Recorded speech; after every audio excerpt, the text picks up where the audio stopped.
അസ്സലാമു അലൈക്കും വറഹ്മത്തുള്ളാഹി തആല വബറകാത്തു. ഈ ദുആ ചൊല്ലുന്നവർക്ക് ഉടനടി പരിഹാരം ഉണ്ടാവും. നാം ജീവിതത്തിൽ ഒരുപാട് പ്രയാസങ്ങൾ വിഷമതകൾ നേരിടുന്നവരാണ്.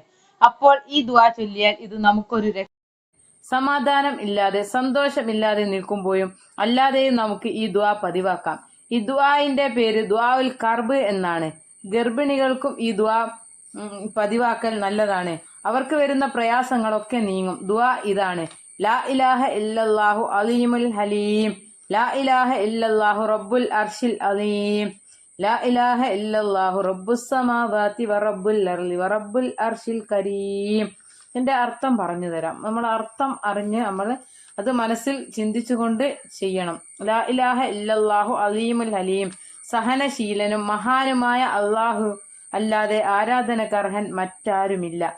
ലാ ഇലാഹ ഇല്ലല്ലാഹു റബ്ബുൽ അർശിൽ അലീം, മഹത്തായ അർശിന്റെ രക്ഷിതാവായ അള്ളാഹു അല്ലാതെ ആരാധനക്കർഹൻ മറ്റാരുമില്ല. ലാ ഇലാഹ ഇല്ലല്ലാഹു റബ്ബുസ് സമാവാതി വറബ്ബുൽ അർളി വറബ്ബുൽ അർശിൽ കരീം, മഹത്തായ അർശിന്റെയും ആകാശഭൂമികളുടെയും രക്ഷിതാവായ അള്ളാഹു അല്ലാതെ ആരാധനക്കർഹൻ മറ്റാരുമില്ല. എല്ലാവരും മനസ്സറിഞ്ഞു ചൊല്ലുക.